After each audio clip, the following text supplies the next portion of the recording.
Jangan lupa klik tombol subscribe, like, share dan komen. Dan nyalakan gambar loncengnya, agar kamu dapat notifikasi dari kami, jika ada video baru dari channel ini. Assalamualaikum warahmatullahi wabarakatuh.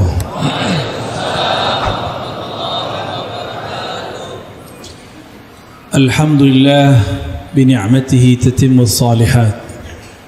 Asyhadu an la ilaha illallah, wa asyhadu anna Muhammadan abduhu wa rasuluh. Allahumma salli ala sayyidil wujud, sayyidil qawnain, sayyidina Ahmad, wa ala alihi wal mahdi khalifatihi wa sallim. Amma ba'du.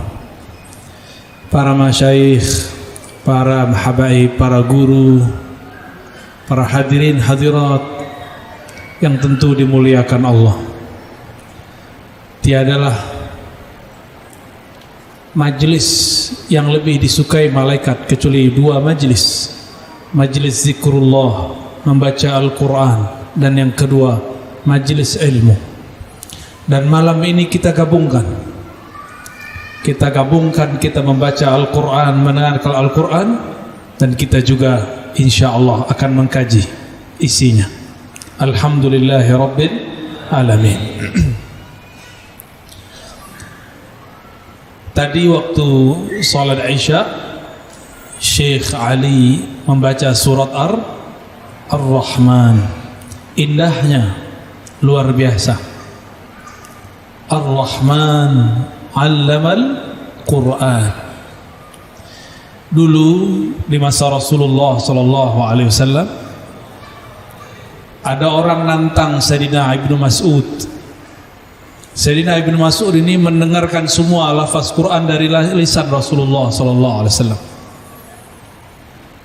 Sayyidina Abdullah bin Mas'ud ditantang oleh orang Makkah. Waktu itu Nabi masih di Mekah, belum hijrah ke Madinah.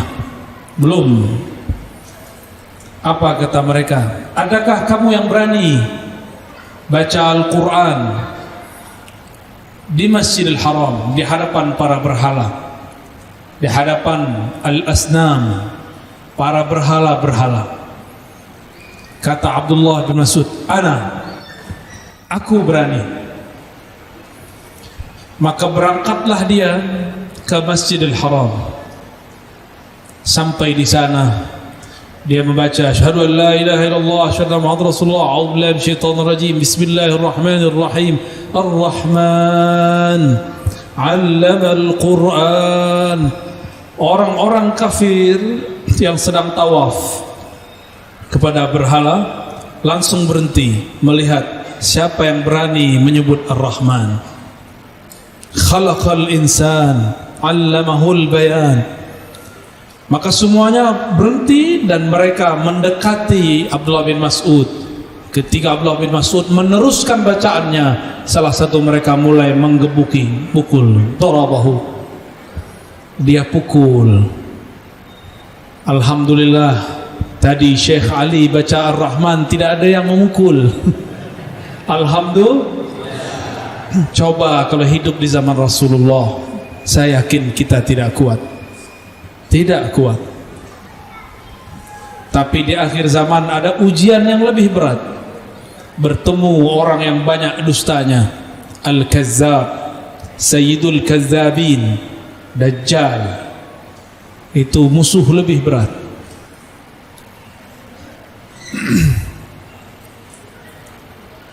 Ternyata Ar-Rahman, nama ini sudah dikenal oleh orang Arab. Orang Arab Makkah musyrik. Mereka tidak sembah Allah langsung. Mereka menyembah Allah melalui berhala-berhala.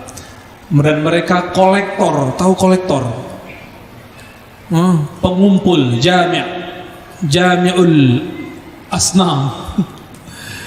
Kolektor berhala. Mending kolektor duit, ini kolektor berhala. Mending kolektor ijazah dan sanad, ini kolektor berhala. Mulai dari syaitan bernama Latta, Uzza, itu nama iblis semua yang menjelma jadi dewa. Ternyata ketika orang-orang musyrik Mekah berangkat beli barang di Yaman. Saya lihat ada wajah-wajah keturunan Yaman sebagian ya. Yaman Lamo. Apa lama ya? Lama tuh Lamo. Lama ya. Sampai di sana sudah ada tempat-tempat ibadah orang Yaman. Orang Yaman ternyata terbagi dua. Satu penyembah Isa, satu menyembah Rabb Isa. Dan mereka menyebut Allah dengan Rahman atau Rahmanan. Jadi orang-orang Yaman menyebut Allah Rahman. Usut punya usut, mereka belajar agama ini dari misionaris dari Ethiopia, Raja Habasyah, seorang Nasrani yang menyembah Allah, mencintai Isa. Ketika disebut Ar-Rahman, maka orang-orang Arab Yaman senang, berarti ini nama Tuhannya. Tapi orang-orang kafir Quraisy, musyrik Quraisy tidak senang. Ya, maka dalam hadis dikatakan, "Ma sami'at Quraisy," tidaklah pernah Quraisy sami'at mendengarkan surat Ar-Rahman sampai Abdullah bin Mas'ud membacakannya di Al-Masjidil Haram. Selesai kisah Abdullah bin Mas'ud, tiba-tiba Rasulullah berkalam. Apa kata beliau? Sesungguhnya aku melihat kaum jin lebih cepat responnya, jawabannya ketika mendengarkan surat Ar-Rahman daripada kalian. Ra'aitul jinna, ra'aitul jan asra'u jawaban minkum, lebih cepat menjawab daripada kalian.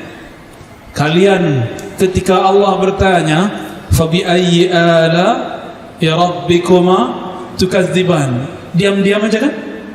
Diam nih. Nah, malam ini kita turunkan satu riwayat, satu ilmu. Kalau ada imam baca surah Ar-Rahman, setiap ayat itu dibaca, apa jawabannya? Ini diriwayatkan oleh Imamuna Abu Isa At-Tirmidzi, Imam Tirmizi, murid Imam Al-Bukhari, kawan Imam Muslim. Apa kata Nabi? Ketika aku membaca ayat ini, fabi ayyi ala'i rabbikuma tukadziban, maka kaum jin menjawab. Apa jawabannya? Ya Rabb, ma kazzabna bi ni'matika, kami tidak mendustakan nikmat Engkau. Ya Rabb, kami tidak mendustai nikmat-nikmat Engkau.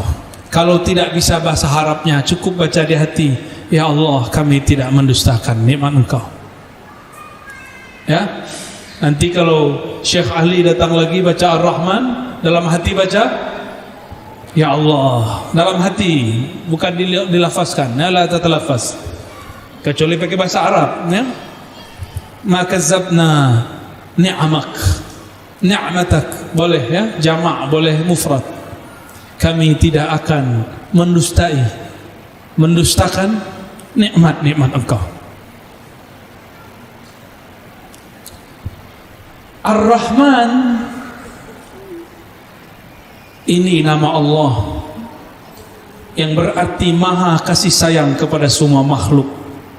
Apakah itu manusia, apakah dia beriman ataupun kafir, apakah dia hewan ataupun tumbuhan, apakah dia bebintangan ataupun pulau-pulau, gunung-gunung, semuanya dapat rahmannya Allah Subhanahu wa ta'ala.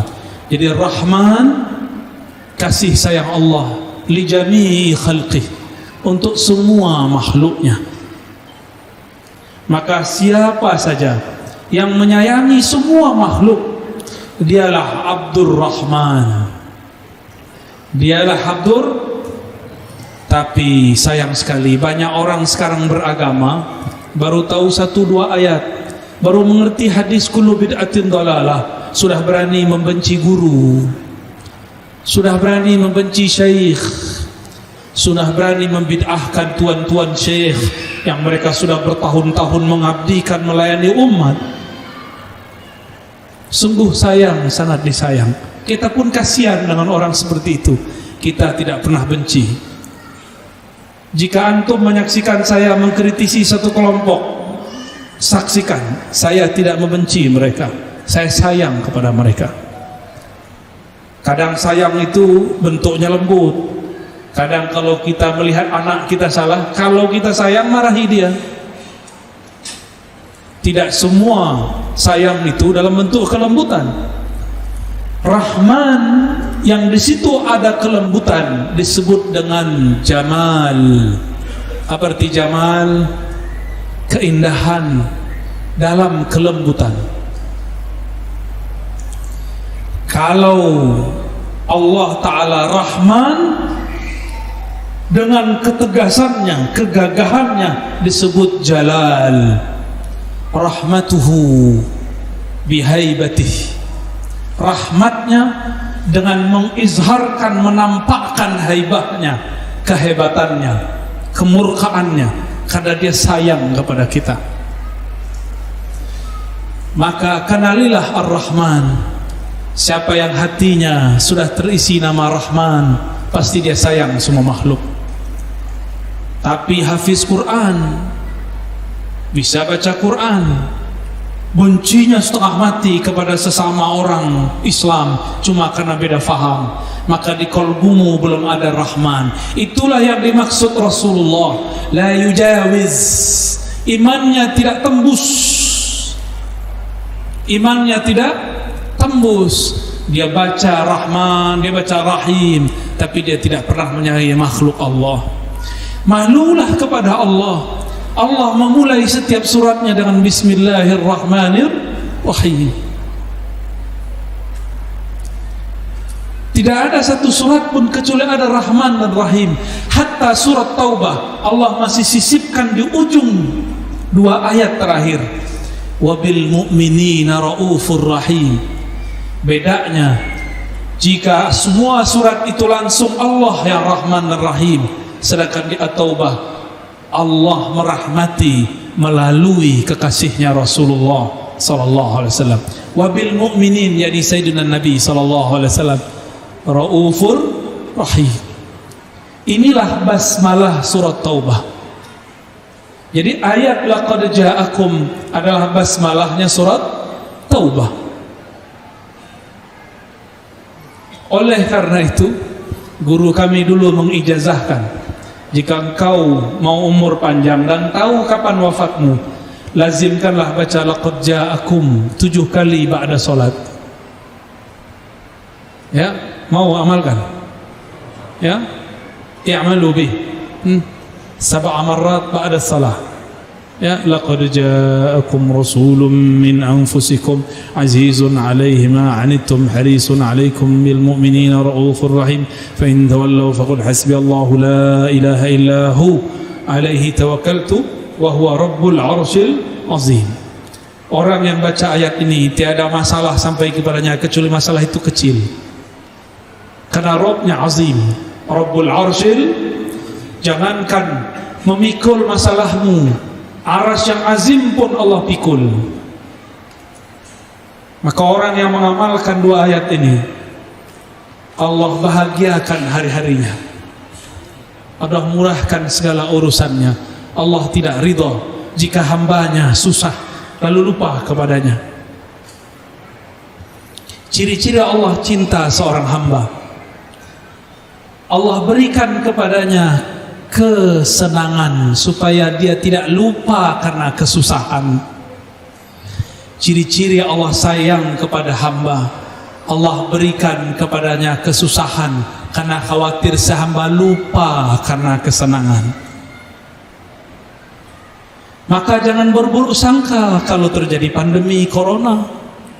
Siapa tahu itu jalan Allah supaya kita ingat kepada Allah. maka dunia ini berputar terus. Kadang nikmat, kadang musibah. Kadang nikmat, kadang musibah. Nikmat itu diberi supaya kita tidak bersuudzon kepada Allah.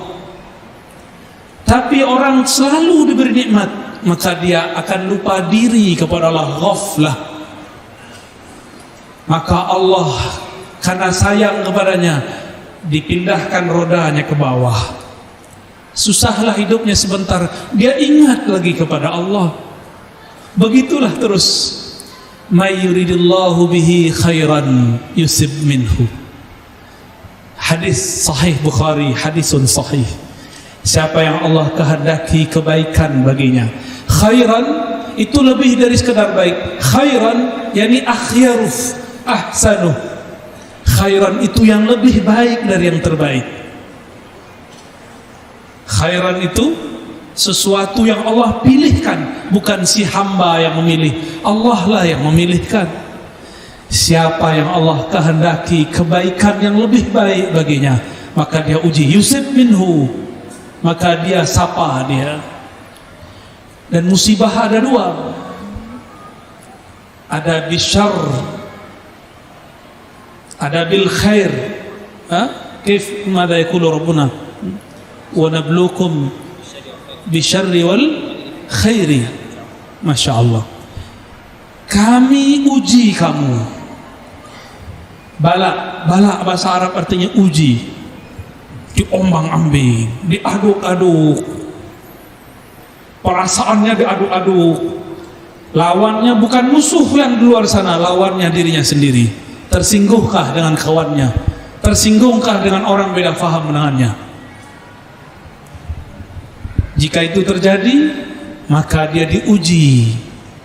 Diuji dengan khair, juga dengan syar, dengan kebaikan, juga dengan keburukan. Maka nikmat itu juga ujian, sebagaimana musibah itu juga ujian. Pilih mana, Pak? Maunya yang enak-enak ya? Tak bisa.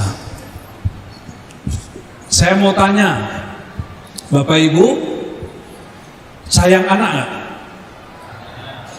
Sayang anak, mau gak anak tidak diuji? Maunya gitu ya? Maunya gitu. Oke, besok pas UAS, ujian akhir semester, nama anak kita tidak tercantum dalam daftar siswa yang diuji. Padahal Bapak Ibu sudah bayar, mau? Paham maksud saya? Kalau mau naik kelas, namanya harus tercantum sebagai orang yang diberi musibah. Bahkan kita cari-cari musibah itu ya. Sekolah itu kan musibah akal. Ya, mana yang muda-muda? Betul dek? Sekolah itu musibah akal. Nulis skripsi, meledak kepala.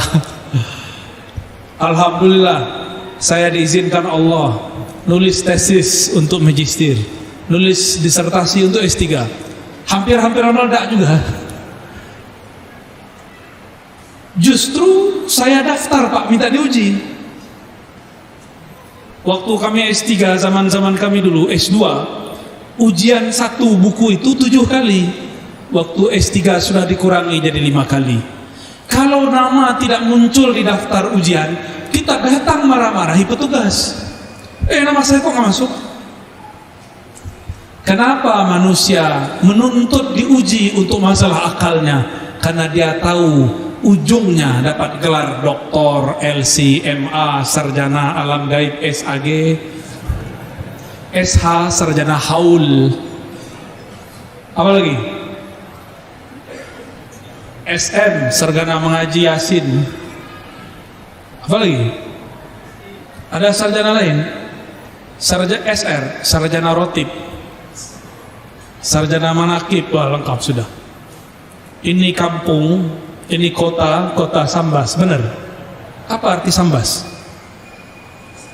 Gak tahu? Saya juga gak tahu. Dulu waktu saya kecil, saya dengar guru-guru saya cerita. Guru-guru kami nulis buku. Di Sambas sana dulu ada ulama muncul, namanya Ahmad Khatib, Sambas bin Abdul Ghaffar. Saya bermimpi maksudnya berangan-angan. Coba kalau nanti sudah dewasa, saya berkunjung ke kampung Sambas. Itu dulu umur 13 tahun. Sekarang umur saya 35 tahun. Mau 36.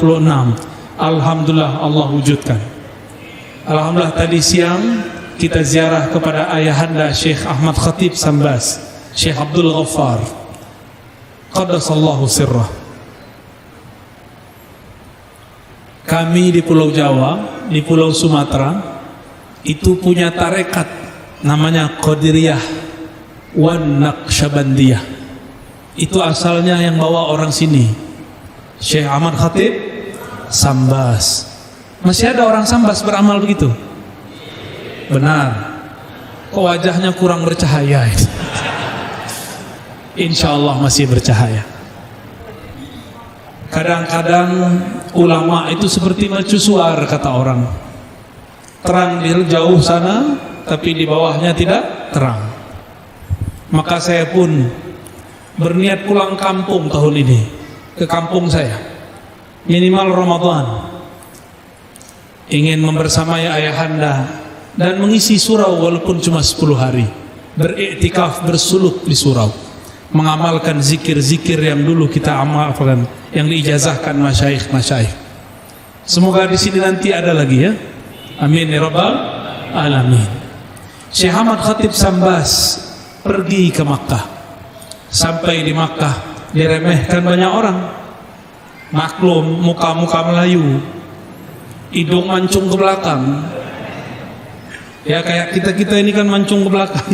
Kalau ini mancung ke samping ya. Akhirnya beliau ini karena wajahnya muda, orang Melayu, jenggotnya sedikit. Ini coba lihat jenggotnya. Padahal saya lebih tua 4 tahun daripada dia. So, 4 sanawat. Lebih tua saya daripada Syekh Ali. Tapi jenggotnya, Masya Allah alaik. Dulu Syekh Ahmad Khatib Sambas jenggotnya seperti saya, bahkan kurang. Umur 19 tahun jenggot belum ada, paling seperti tusuk sate ya, kayak antum ini. Nih kayak gini. Padahal umur sudah 91 ya. Syekh Ahmad Khatib Sambas belum jadi syekh, tidak diterima talaqi oleh masyayikh Arab. Terdengarlah kisah itu oleh ulama Patani, ulama Melayu dari Thailand Patani, namanya Syekh Daud Fatani, murid dari Syekh Muhammad Arsyad Al-Banjari, murid dari Syekh Abdul Samad Al-Falimbani, sekawan dengan Syekh Nawawi Al-Bantani. Maka dipanggillah Syekh Ahmad Khatib, kau belajar di sini, saya gurumu. Maka diajarlah ilmu syariat, ilmu fiqih, ilmu usul fiqh, ilmu qiraat, semua diajar. Aqidah sifat 20, aqidah Asy'ariyah Maturidiyah, mazhab Syafi'i. Setelah matang dua ilmu ini, Syekh Daud mengatakan, saya hantarkan engkau kepada guru yang cocok untukmu, namanya Syekh Syamsuddin Al-Qadiri Al-Makki. Diantarkan kepada Syekh Syamsuddin, mursyid tariqah Al-Qadiriyah di Makkah. Ditalkinkanlah zikir keras, La ilaha illallah. Dengan itu wusullah, sampailah kesadaran ma'rifat Syekh Ahmad Khatib Sambas kepada Allah. Diijazahkanlah ia, dan kita tidak mendapatkan sanad selain sanad Syekh Ahmad Khatib Sambas yang menyebutkan dari Syekh Syamsuddin. Berarti murid Syekh Syamsuddin yang bertahan ilmunya cuma Syekh Ahmad Khatib Sambas.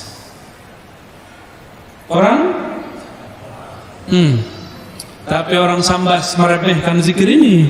Ya, saya dengar-dengar sudah mulai ada yang membid'ahkan. Dia lupa, kata dia di Mekah tidak ada orang zikir-zikir begitu. La ilaha illallah. Ya salam ya akhi. Dulu ilmu ini diambil dari Mekah. Ente datang ke Mekah zaman now. Zaman now Mekah dikuasai Al-Wahabiyah, saudara kita, masih saudara kita, jangan benci. Wahabiyah ini sangat keras. Mereka tidak bermazhab, mereka anti mazhab dan menganggap sufi-sufi penyembah kubur, musyrik, khurafat. Kebetulan ini mantan, dia lebih lama mantannya daripada saya. Ya, jadi dia tanya sama saya, ya, kamu dulu kalau dengar sufi gimana? Sufi musyrik, saya bilang gitu. Oh sama. Tos dulu. Sama-sama mantan, ya. Jadi kami itu kalau melihat ada orang dulu pergi ziarah-ziarah kubur, ubadul kubur, penyembah kubur, suzon. Ada nggak orang sambas sujud ke kubur? Tak ada. Orang sambas ke kubur mendoakan ahli kubur, bukan minta ke kubur, ya, betul. Kita tawassul tidak minta kepada wali, kita tetap minta kepada Allah. Kenapa sebut wali? Karena kita bersanad kepada wali. Laulal murabbi ma araftu rabbi. Kalau tidak ada guru mursyid murabbi, kita tidak kenal Rabb Allah Subhanahu wa ta'ala. La yashkurullah, la yashkur, tidak bersyukur kepada Allah. Malam yashkurin nas, yang tidak berterima kasih kepada manusia. Dan dua golongan manusia yang paling berhak kita berterima kasih. Satu, walidna, orang tua kita, jisim.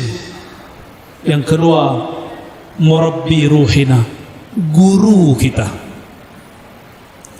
Orang tua doa, ya Allah mudahkan rezeki anakku. Orang tua. Tapi kalau guru berdoa, ya Allah mudahkan rezeki muridku, mudahkan urusan dunianya, selamatkan dia sampai akhirat. Lebih sayang guru atau orang tua? Guru tiap hari doakan murid supaya selamat dunia akhirat. Orang tua paling cuma mendoakan selamat di dunia. Maka beruntunglah orang tua yang mendoakan keselamatan anak dunia akhirat. Maka Bapak Ibu, malam ini mulai kita ganti doa kita sebagai orang tua. Doakan anak, ya Allah selamatkan anak-anakku, saudara-saudaraku, dunia dan akhirat. Mudah toh? Susah nggak? Mukmin yang dicinta Allah, mukmin yang mendoakan saudaranya. Maka disebut dalam hadis Muslim, doa paling mustajab, doaul muslim li akhihi, doaul mukmin li akhihi, doa seorang mukmin kepada saudaranya. Dan yang paling banyak mendoakan saudaranya adalah Rasulullah sallallahu alaihi wasallam. Lalu pewaris-pewaris Rasulullah sallallahu alaihi wasallam. Itulah sebabnya kenapa guru-guru mursyid diberkahi Allah, karena dia sayang kepada makhluk, dia mendoakan semua makhluk. Ya, guru-guru itu susah hatinya kalau melihat muridnya susah. Tapi apalah daya, dia pun hidup tidak begitu enak, tidak juga itu sempurna. Maka Bapak Ibu saudara Allah, mengingat sejarah yang sangat mahal ini, mari bangkitkan kembali semangat ruhani yang dulu dihidupkan oleh Syekh Ahmad Khatib Sambas. Dulu beliau pulang, ketemu Belanda balik. Sekarang nggak ketemu Belanda kan? Nggak ada yang melarang zikrullah. Tanya sahabat saya ini, di Indonesia lah tempat paling bebas ngajar agama. Sahih? Indonesia baladna hada bilad hur. Sah? Nah, lidawah wa ta'lim. Di Mesir, dah. Di Mesir buat majelis begini datang askar. Mana izin? Sijil. Hatta liom, sampai sekarang. Apalagi pandemi, dah dapat izin, Pak. Fabi ayyi ala'i rabbikuma, nikmat apa lagi yang kamu tidak syukuri? Mulailah mendoakan ulama dan umara. Maka di khutbah-khutbah saya mengajak semua ulama, kritik silakan, tapi doakan mereka. Sepakat? sampaikan kritik, tapi jangan lupa mendoakan. Emang enak dikritik doang, kita aja dikritik gak suka, apalagi kita musuhan. Orang kritik kita baik-baik pun susah terima, apalagi antum kritik dengan kata-kata kasar. Maka berkata-katalah kata yang baik, ya. Dalam hal ini saya bersyukur bertemu saudaraku-saudaraku semua, orang-orang yang mencintai Syekh Ahmad Khatib Sambas, wali min auliyaillah. Di Pulau Jawa ada Jawa Barat, ada Jawa Tengah, ada Jawa Timur, ada Banten. Di Banten ada Syekh Asmawi, bertorikot Qadiriyah, Naqsyabandiyah, jalur Syekh Ahmad Khatib. Di Jawa Barat ada Abah Anom. Abah Anom itu bahasa Melayu Syekh Muda. Di kampung saya, kalau orang dapat ijazah tarekat dia masih muda, dapat gelar Syekh Muda. Tapi saya nggak mau terima gelar itu, saya gelarnya Syekh aja. Nggak mau dapat gelar muda, sok-sok tua. Ya. Dan alhamdulillah guru saya tidak bilang kamu tidak Syekh Muda, kamu Syekh. Dulu waktu masih umur 27 tahun diijazahkan thariqah Naqsyabandiyah oleh guru.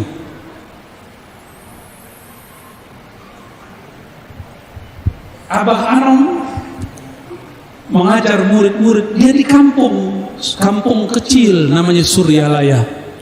Tapi ilmu orang Suryalaya ini menyebar kemana-mana sampai ke jiran, sampai ke Malaysia, sampai ke Singapura, sampai ke Brunei.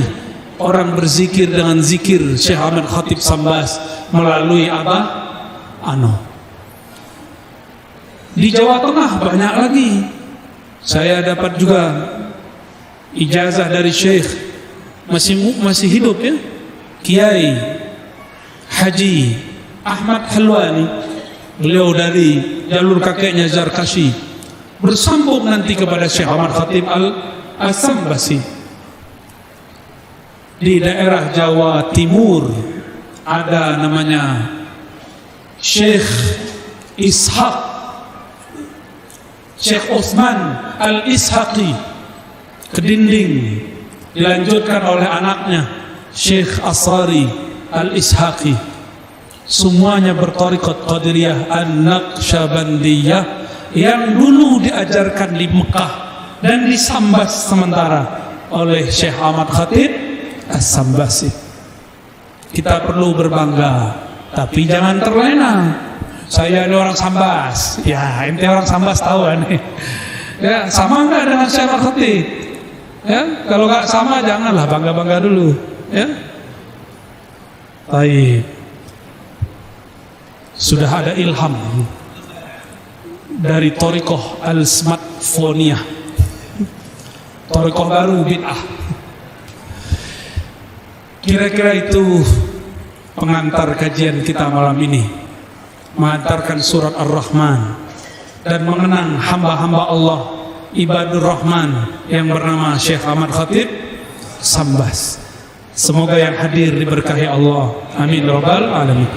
Saya serahkan kepada MC kalau ada yang mau didiskuskan. Yang fadhal.